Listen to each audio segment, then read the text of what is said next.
जय जगन्नाथ। बर्तमान वर्षा दिन चली पिपिली जटणी जटणी पिपिली फ्लाईओवर ब्रिज हो गला जितेबाला अंडरग्राउंड रे पानी जमी जाऊँच वर्षा बेले अंडरग्राउंड पटे लोक आउ न जाइकी ओभर ब्रिज रे दे जाउछंती।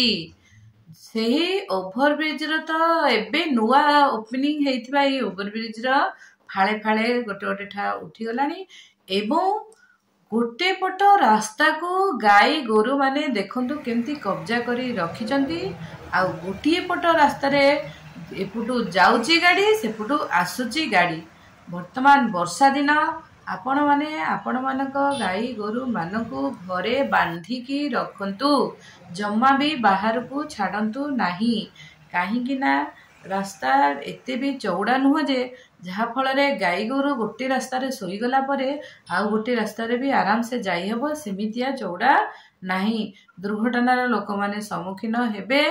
ए सबु गाई गोरु मानकू जे माने छाड़ुचंती प्रशासन ए सबु प्रति दृष्टि निक्षेप करू एवं डाकबाजी जंत्र साहाय्य चारिआडे प्रचार करी दिया जाऊ जे जहार गाई से माने जबत करी निज गुहाल रे रखंतु, ना कि रास्ता ऊपर को छाड़ंतु।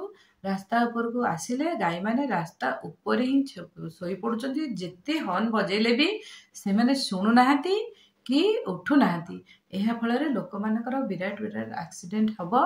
मोरी आखि आग सामना रे निकट अतीत रे गोटे बड़ दुर्घटना हेतला गाई सहित गोटे लोकर एक्सीडेंट हैला बाजला जे ता गाड़ी दिखंडा ही पड़ेला, ता मुंडा फाटिला, झरझर हे रक्त वाला। ताको भी देखिकी आमे साइड हेके आसिलु। गाई गोरु को जम्मा दिन दिपरे बाहर को छाड़ंतु नाही। बहुत एक्सीडेंट होउची। आपण गाई गोरु आपण निजे गुहाल रे बांधिकी रखंतु, रखिले आपणकर मंगल नहेले आपणकर ही क्षति। रहुची। जय जगन्नाथ।